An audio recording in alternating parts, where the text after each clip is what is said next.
अरबी समुद्राच्या लाटासोबत किनाऱ्यावर येणारे काळे चिकट टार बॉल्स आता फक्त कचरा राहिले नाही तर ते सागरी पर्यावरणासाठी धोका बनले आहेत। मुंबई, नवी मुंबई, पालघर, उरण, अलिबाग ते संपूर्ण कोकण किनारपट्टीवर दरवर्षी ह्या समस्या अधिक गंभीर होताना दिसत आहेत। समुद्र किनारे काळे तेलकट गोळ्याने विद्रूप होत आहेत। नेमकं काय आहेत हे टार बॉल्स आणि ते कसे तयार होतात सगळं सांगतो, रील शेवटपर्यंत पहा।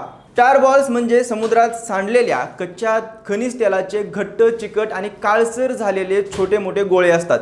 हे गोळे समुद्राच्या लाटांसोबत वाहत किनाऱ्यावर येतात आणि त्यामुळे सागरी पर्यावरणाचा समतोल बिघडतो। समुद्रातील तेल, विहिरींमधून होणारी गळती, जहाजांमधून बेकायदेशीरपणे समुद्रात सोडले जाणारे तेल किंवा अपघातांमुळे खनिज तेल समुद्रात मिसळते। त्यानंतर समुद्राच्या लाटा, तीव्र सूर्यप्रकाश आणि नैसर्गिक रासायनिक प्रक्रियेमुळे त्या तेलातील हलके घटक उडून जातात आणि उरलेला भाग डांबरासारख्या काळ्या चिकट गोळ्यामध्ये बदलतो। हे टार बॉल्स वाळूत मिसळल्याने समुद्र किनारे काळे पडतात, प्रदूषण वाढतं आणि अनेक जलचर तसेच प्राणी त्यांना खाद्य म्हणून खातात। त्यामुळे त्यांच्या जीवाला मोठा धोका निर्माण होतो। ही समस्या आता दिवसेंदिवस गंभीर होत असल्याने केंद्र सरकारच्या पर्यावरण, वन व हवामान बदल मंत्रालयाने टार बॉल्स मॅनेजमेंट रूल्स 2026 चा मसुदा जाहीर केला आहे। नागरिक, पर्यावरण तज्ज्ञ आणि मच्छीमारांकडून सूचना आणि हरकती मागवल्या जात आहेत। यावर आवाज फाउंडेशनने ही आक्षेप नोंदवला आहे। तुम्हाला काय वाटतं? समुद्रातील हे वाढतं प्रदूषण थांबवण्यासाठी कठोर नियमाची गरज आहे का?